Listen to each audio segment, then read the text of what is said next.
சீமான் அவர்களுடைய அரசியல் அப்படின்றது வந்து இயற்கை சார்ந்து, மக்களை சார்ந்து, மக்களுக்கு தேவையான வளத்தை சார்ந்து இருக்குது. இப்போ விஜய் அவர்கள் தேர்தல் வாக்குறுதிகள் அப்படின்னு சொல்லிட்டு இப்போ காஞ்சிபுரத்துல வந்து ரீசெண்டா சொல்லியிருந்தாரு. மக்களுக்கு வந்து வீடு வந்து கண்டிப்பா நிரந்தரம், எல்லாருக்குமே ஒரு சொந்த வீடு வேணும், அப்புறம் பைக் வேணும் அப்படின்னு சொல்லியிருக்காங்க. இவங்களுடைய 2 பேரோட அரசியல் கார் வந்து லட்சியம், முடிந்த வரைக்கும் பைக் வேணும் அப்படின்ற மாதிரிதான விஷயங்களை வந்து முன் வச்சு பேசியிருக்காரு. இவங்களுடைய 2 பேரோட அரசியலை நீங்க எப்படி சார்? இல்ல, 2 பேரும் வந்து சீமானை வந்து விஜய் கூட ஒப்பிட முடியாது. விஜய் வந்து முழுக்க முழுக்க ஒரு கார்பரேட் அரசியல். முடியுமா? ஒரு வீடு, ஆளுக்கு ஒரு வீடு உன்னால கொடுக்க முடியுமா? இது ஏத்துக்கா போயிட்டே அப்படின்றார். டிவி, சாதாரணமா தொலைக்காட்சி இலவசம் கொடுத்ததுக்கு அதை உடைச்சே சீன் போட்டேன் நீ திரைப்படத்துல. நான் வந்து வீட்டுக்குள்ள உட்காந்து தான் வெளிப்படுத்துவேன், நான் வெளியெல்லாம் வெளிப்படுத்த மாட்டேன்னு சொன்னா ஏன் அரசியலுக்கு வந்த பொண்டாட்டிக்கு நல்லா புதுசுன்னா தண்ணியெல்லாம் எவ்வளோ அவசியம்னு சொல்லி பேசக்கூடிய ஒரு சிறந்த நபராக தான் சீமானை நான் பார்ப்பேன். சீமான் வந்து அப்படி இல்லை. சீமானுடைய அரசியல் வந்து தொடர்ந்து அவர் என்றைக்குமே நான் வந்து இதை கொடுப்பேன் அதை கொடுப்பேன்னு சொல்லல.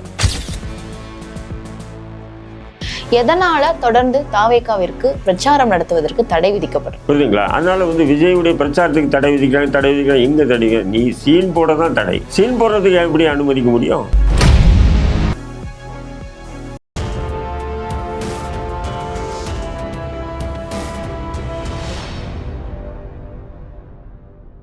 சீமான் அவர்களுடைய அரசியல் அப்படின்றது வந்து இயற்கை சார்ந்து, மக்களை சார்ந்து, மக்களுக்கு தேவையான வளத்தை சார்ந்து இருக்குது. இப்போ விஜய் அவர்கள் தேர்தல் வாக்குறுதிகள் அப்படின்னு சொல்லிட்டு இப்போ காஞ்சிபுரத்துல வந்து ரீசெண்டா சொல்லியிருந்தாரு. அதுவும் மக்களுக்கு தேவையான வளர்ச்சிகள். ஆனா என்ன, மக்களுக்கு வந்து வீடு வந்து கண்டிப்பா நிரந்தரம், எல்லாருக்குமே ஒரு சொந்த வீடு வேணும், அப்புறம் பைக் வேணும் அப்படின்னு சொல்லியிருக்காங்க. இவங்களுடைய 2 பேரோட அரசியல் கார் வந்து லட்சியம், முடிந்த வரைக்கும் பைக் வேணும் அப்படின்ற மாதிரிதான விஷயங்களை வந்து முன் வச்சு பேசியிருக்காரு. இவங்களுடைய 2 பேரோட அரசியலை நீங்க எப்படி சார்? இல்ல, 2 பேரும் வந்து சீமானை வந்து விஜய் கூட ஒப்பிட முடியாது. விஜய் வந்து முழுக்க முழுக்க ஒரு கார்பரேட் அரசியல். சீமான் நீங்கள் இப்போ சொன்னீங்களா, மண்ணுக்கேற்ற இங்கே மக்களுக்கான அரசியலை வந்து முன்னெடுத்து செயல்படுறாரு, புரியுதுங்களா? விஜய் வந்து முழுக்க முழுக்க கார்பரேட். அதில் எந்த மாற்று கருத்திலும் துளியும் சந்தேகம் வேண்டாம். ஒருத்தனுக்கு வீடு, ஸ்கூட்டரு, காரு அப்படின்னு சொல்லிட்டு இலவசங்களே கூடாதுன்னு இவனுடைய திரைப்படத்தில் நடிச்சிருக்காங்களா? ஏதோ ஒரு படத்தில் இலவசங்களெல்லாம் தூக்கி போடுவாங்க, உடைப்பாங்களா இல்லையா? அப்படி இருக்கும்போது டிவி, சாதாரணமாக தொலைக்காட்சி இலவசம் கொடுத்ததுக்கு அதை உடைச்சே சீன் போட்டேன் நீ திரைப்படத்தில். பண்ணிங்களா இல்லையா? இப்போ நான் வந்து பைக்கு கொடுப்பேன், வீடு கொடுப்பேன், அது என்னது? இலவசத்தை சேரும் தானே. அப்போ அதுவும் ஒரு விதமான மக்களை வந்து ஈர்க்கக்கூடிய ஆசை வார்த்தைகள் தானே. முடியுமா? ஒரு வீடு, ஆளுக்கு ஒரு வீடு உன்னால் கொடுக்க முடியுமா? நான் கேட்குறேன், ஆளுக்கு ஒரு வீடு கொடுக்க முடியுமா? பைக் போனால் ஏதோ ஒரு கம்பெனியில் நீ வந்து இது போட்டு கவர்மெண்ட்டு ஆட்சி வந்து இருந்ததுன்னா கவர்மெண்ட்டு காசு எடுத்து கொடுக்க போகிற வை, வீடு உன்னால் கொடுக்க முடியுமா? ஏன் இப்படி முடியாத விஷயத்த நீ வந்து முடியும்னு சொல்கிற? இதுதான் கேள்வி, புரியுதுங்களா? சீமான் வந்து அப்படி இல்லை. சீமானுடைய அரசியல் வந்து தொடர்ந்து அவர் என்றைக்குமே நான் வந்து இதை கொடுப்பேன் அதை கொடுப்பேன்னு சொல்லல. இந்த மக்களுக்கு நல்ல ஆட்சியை கொடுப்பேன்றார். நல்ல ஆட்சின்னு சொன்னால் அது வந்து எல்லா வகையிலுமே வந்து ஒரு சிறந்த ஆட்சியாக இருக்கும் அப்படின்றது தான் நம்ம எதிர்பார்ப்போம். எந்த ஆசை வார்த்தையும் சீமான் சொல்லலையே. அவர் சொல்லலாம், ஆனா மக்கள் அந்த ஆசை வார்த்தைக்கு தானே சார் கட்டுப்படுறாங்க அப்படின்றத நம்மளால காலமா ஆசை வார்த்தைக்கு தான் கட்டுப்படுறாங்கன்னா அதே மாதிரி ஒரு அரசியல் தொடர்ந்து முன்னெடுத்துக்கிட்டே வந்து மக்களை மேற்கொண்டு அப்படி ஒரு முட்டாள்கள் ஆக்கிறத விட, இல்லடா அதெல்லாம் பொய்யான ஒரு வாக்குறுதிகள், அது ஒரு பொய் அரசியல், அதெல்லாம் அரசியல், இது நான் பண்றது தான் அரசியல் என்று இன்றைய தலைமுறைக்கு கொண்டு போவது பெரிய கஷ்டம் தான். அதை கொண்டு போறாரு இல்லையா? இல்ல, அதை கொண்டு போறாரு இல்லையா? அதை கொண்டு போய் ஒரு 40 லட்சம் வாக்குகள் அவர் தன்னிச்சையா பெற்று இருக்காருன்னு சொன்னா, அப்ப அந்த 40 லட்சம் பேர் குறைஞ்சது 6 கோடி பேர் இருக்கட்டும், 7 கோடி பேர் இருக்கட்டும், அந்த 40 லட்சம் பேர் அதை விரும்புறான் இல்லையா? அந்த மக்களுக்கான அரசியல் வேணும் விரும்புறானா இல்லையா? மண்ணுக்கான அரசியல் வேணும் விரும்புறானா இல்லையா? இதுதான் நம்ம சீமான் கிட்ட பிடிச்ச விஷயங்கள், குணம். இன்னைக்கு கூட திருப்பரங்குன்ற விஷயத்தில் ஒரு அறிக்கை கொடுத்துருக்காரு. திமுக கொடுக்குது, கம்யூனிஸ்டுகள் கொடுக்குது, விடுதலை சிறுத்தைகள் கொடுக்குறாங்கன்றது வேற.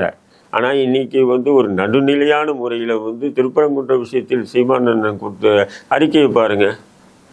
ஏன்னா முருகன் கோயில் வந்து அது தமிழருடைய இது, அதையே நீ ஆரிய ஒரு கந்தர்வ மலைன்னு சொல்கிற, முருகன் மலைன்னு சொல்லி ஏன் கந்தர்வ மலைன்னு சொல்லிட்டு ஓப்பனாக பேசுகிறாரு. இதேமாரி யார் பேசுகிறாங்க சொல்லுங்கள்? இன்றைக்கி அறிக்கை பாருங்கள் நீங்கள், எவ்வளோ சிறப்பாக கொடுத்துருக்காரு.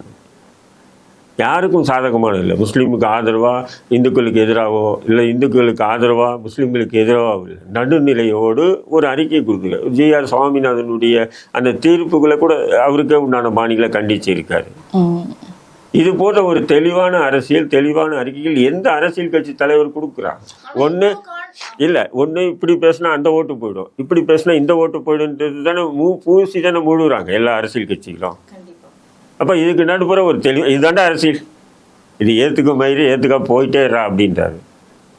அப்போ இது போல் விஜயுடைய செயல்பாடுகளுக்குன்னா இல்லை, ஜீரோ. இன்ன வரையிலும் அந்த 41 பேர் இறந்ததுக்கு பகிரங்கமாக அவர் கண்ணிலேருந்து தண்ணி வந்ததோ இல்லை அவர் உருக்கமாக வந்து சரி அது அப்போது முடியல, அப்போ வந்து ரொம்ப துக்கத்தில் இருந்த ஆதவார்ஜினா சொல்கிற மாதிரி என்னது எண்ணத்தில் துக்கத்தில் இருந்தாங்க, துக்க நாளில் இருந்தாங்க. சரி, இப்போ சமீபத்தில் காஞ்சிபுரத்தில் கல்லூரியில் வந்து நிகழ்ச்சி நடந்தேன்.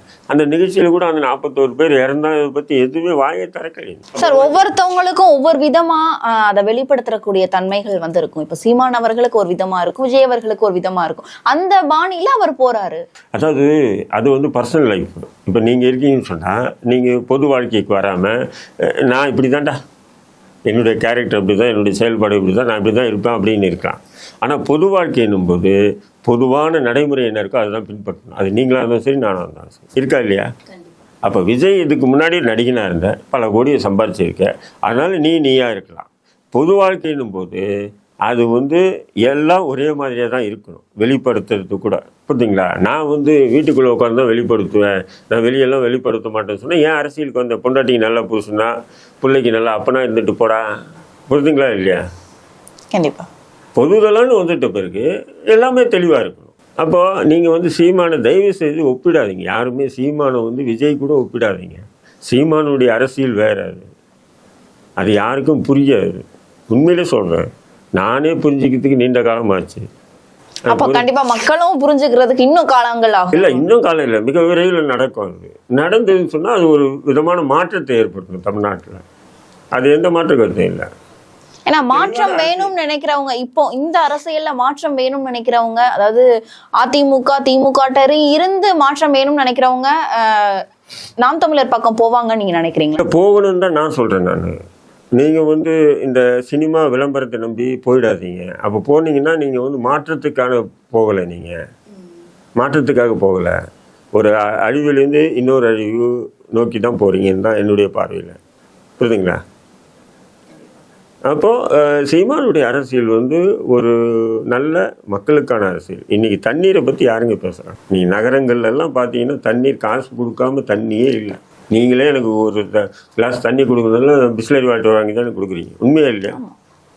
அப்போது இந்த தண்ணியை பற்றி இன்றைக்கி இருக்கக்கூடிய இந்த இளைய சமூகம், இன்றைக்கி வந்து பார்த்திங்கன்னா இந்த இருக்கக்கூடிய சமூக வலைதள இது போதை அது இதில் மூழ்கி இருக்கக்கூடிய இளைஞர்களுக்கு மத்தியில் தண்ணியெல்லாம் எவ்வளோ அவசியம்னு சொல்லி பேசக்கூடிய ஒரு சிறந்த நபராக தான் சீமானை நான் பார்க்குறேன். கண்டிப்பாக சார். இப்போ இந்த கரூர் சம்பவத்திற்கு பின்பு பார்த்தீங்கன்னா தொடர்ந்து தாவேகா பிரச்சாரங்களுக்கு வந்து தடை விதிக்கப்பட்டுட்டே இருக்கு அப்படின்னு பார்க்கலாம். எதனால தொடர்ந்து தாவேகாவிற்கு பிரச்சாரம் நடத்துவதற்கு தடை விதிக்கப்படும்? பிரச்சாரம் நடத்துறதுக்கு தடை விதிச்சுன்னு சொன்னால் அப்போ இதுக்கு நாள் வெளியே பிரச்சாரம் பண்ணிட்டு தானே இருந்தேன். நீ தேவையில்லாம, நானே சொல்றேன், கரூருக்கு முன்னும் பின்ன இருக்கட்டும், நீ தேவையில்லாம கரூர் விஷயத்தை நீ என்ன பண்ண பில்டப்புக்காக. அதாவது விஜய் என்ற ஒரு சக்தி இருக்கு, அந்த சக்தி வெளியே வந்தாவே தமிழ்நாடே அவர்கிட்ட பார்க்க வந்துடும் அப்படின்ற ஒரு மாயை பிம்பத்தை ஏற்படுத்துவதற்காக நீயும் உன் கூட இருக்கிற கூட்டாளிகளையும் சேர்ந்து பலி கொடுத்ததால் 41 பிணங்கள். வேற ஒன்றும் இல்லை, என்னை பற்றி சொல்லுவோம். ஏன்னா ஒரு பிம்பம் எப்படின்னு சொன்னால், விஜய் பிரச்சாரத்துக்கு வர்றாருன்னா அந்த ஊரில் இருக்கக்கூடிய எல்லா மக்களும் விஜய் பார்க்க நிற்கும். அப்படி இருக்குது அப்படின்ற ஒரு பிம்பத்தை, ஒரு நெரட்டிவ்னஸ் செட் பண்ணுறீங்க நீங்கள். புரியுதுங்களா உங்களுக்கு? அதுக்காக பலியிடப்பட்டவர்கள் தான் 41 பேர். என்னுடைய பாடம் நான் அடித்து சொல்லுவேன் நான் எப்போவுமே. புரியுதுங்களா? அதனால் வந்து விஜயுடைய பிரச்சாரத்துக்கு தடை விதிக்கிறாங்க. எங்கே தடைங்க? நீ சீன் போட தான் தடை. சீன் போடுறதுக்கு எப்படி அனுமதிக்க முடியும்? ஏன்னா சீமான் அவர்களும் வளர்ந்து வர காலகட்டத்தில் இதே மாதிரியான தடைகளை ஃபேஸ் பண்ணி தான் வந்தாங்க. இப்போ விஜய் அவர்களுக்கும் அந்த தடை வரும்போது சொல்லிட்டு மறுபடியும் சீமானோட விஜய் கூட ஒப்பிடாதீங்கன்றேன். சீமான் என்னைக்கு வந்து அவர் ஆரம்பிக்கும் போது அவருக்கு நெருக்குதல் இருந்தது, சிறைப்பட்டாரு, மக்களாக இருந்தார். விஜய் சிறையா வழக்கே வாங்குறதுக்கு தைரியம் இல்லை அவனுக்கு. வழக்கு போட மாட்டிக்காங்க அப்படின்றது தானே? இல்ல, போட மாட்டேன்றாங்கன்னா தமிழக அரசு இதுவரை ஒரு வழக்கு கூட விஜய் அவர்கள் மீது போடல. ஏன் சொன்னா நீங்க வந்து என்ன பண்ணுவீங்க? அதை பத்தியே பேசுவீங்க. எல்லா ஊடகங்களும் அதை பற்றியே பேசுவோம். இருக்கா இல்லையா? இனி விஜயை பற்றி ஒரு வழக்கு போட்டோம். விஜய் இன்னும் அந்த என்னது அந்த டாய்லெட் போகிறது மட்டும்தான் வீடியோவில் காட்டலை, மற்ற எல்லாத்தையும் காட்டிட்டீங்க. வந்துட்டார், கிளம்பிட்டார், புறப்பட்டார், வண்டியில் உட்காந்துட்டார், அவர் இப்படி கண்ணை தொடச்சார், மீசை இப்படி தடவினார், எல்லாமே சொல்கிறீங்களாப்பா. எந்த அரசியல் இப்படி சொன்னீங்கன்னா ஒரு விதமான மக்களுக்கு ஆர்வத்தை ஊட்டும். ஏன்னா அது சினிமா பிரபலம்ன்றதுனால நீங்கள் என்ன பண்ணுறீங்க, வியூவர்ஸ் கூடுது அப்படின்றதுக்காக ஒரு பில்டப்பை ஏற்படுத்துறீங்க. இந்த பில்டப் இல்லைன்னு சொன்னால் விஜயெல்லாம் ஜீரோன்னு வேணும். கண்டிப்பா பொறுத்திருந்து தான் பார்க்கணும் 2026 எந்த மாதிரியான மாற்றங்கள் வருது அப்படின்னு. சீமான் அவர்களுடைய அரசியல் வேறு, விஜய் அவர்களுடைய அரசியல் வேறு அப்படின்னு தெளிவாக எங்களுக்கு விளக்கி அமைக்க நன்றி சார்.